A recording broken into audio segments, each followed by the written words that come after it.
મારા ભારત દેશના જ્યાં પણ લોકો વસે છે તેમના વતી હું આશીર્વાદ લઉં છું અને એમના પાસે આ આખી કહાની જાણશું. તો આપનું નામ? મારું નામ છે નીતિન કુમાર નટવરદાસ જોશી. ઓકે. અને આ તમે કેટલી પેઢીથી અહીંયા 200 વર્ષ જૂનો 200 વર્ષથી અમે પૂજા અર્ચના કરીએ છીએ. અહીંયા 200 વર્ષથી એક જ ધારી એક જ પેઢી વારાફરતી પૂજા પાઠ કરતી હોય છે. એટલે કહેવાય ને એક જ જગ્યાએ એક જ પેઢી કામ કરતી હોય ને ત્યારે એને ભગવાને શક્તિ આપેલી હોય છે.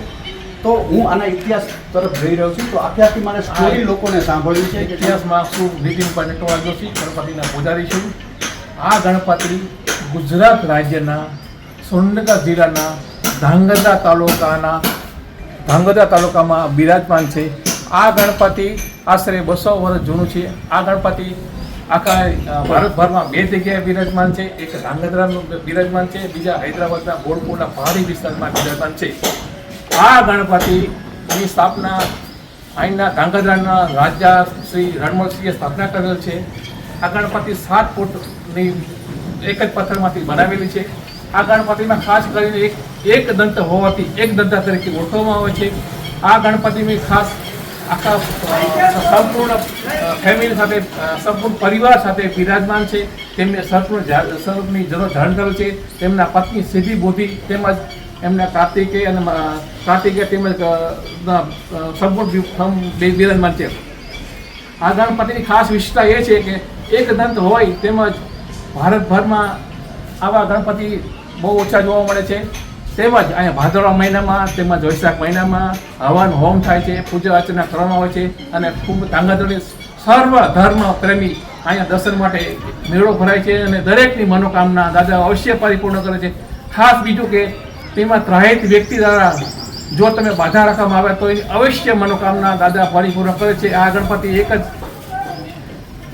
એક જ બિરાજમાન હોવાથી આ ગણપતિ દર મંગળવારે તેમજ દર સંકટ ચોથે દરેકની મનોકામના પરિરૂપે પરિવારો ઉઘાડા પગે ખુલ્લા પગે અહીંયા દર્શન માટે આવે છે અને મનોકામના પરિરૂપે તેમની બાધા અવશ્ય પરિપૂર્ણ થાય છે.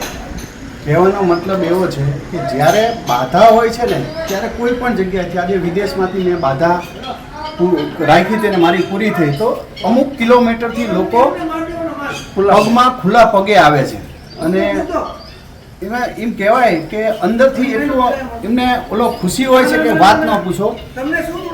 આજે વાત કરીએ તો દેશ વિદેશમાં એટલે મારા ખ્યાલ પ્રમાણે હું જાણું છું ત્યાં સુધી હજારોની સંખ્યામાં કે લાખોની સંખ્યામાં અમેરિકાથી, લંડનથી, ઓસ્ટ્રેલિયાથી એ મારા અમને દર્શન કરાવો અને અમારા વિડીયોમાં દર્શન કરાવો તમે એને દર્શન કરાવે છે અને એ એટલા બધા ખુશ થઈ જાય છે કે આ દાદા તમારા આશીર્વાદથી અમારી આ મનોકામના દાદાએ પરિપૂર્ણ કર્યું છે.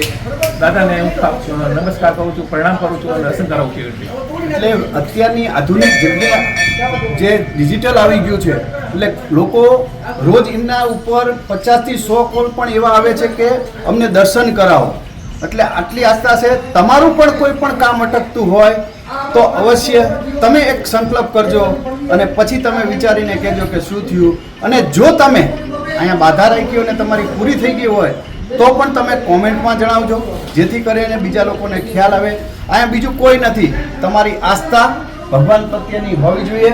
અને આ ઇન્ડિયાની અંદર 2 જ જગ્યાએ આવેલા છે એટલે ગણપત દાદાનું બહુ જ મહત્ત્વનું હોય છે. આપ ખુદ અમે અમારા વિડીયો માધ્યમથી તમને દર્શન કરાવી છીએ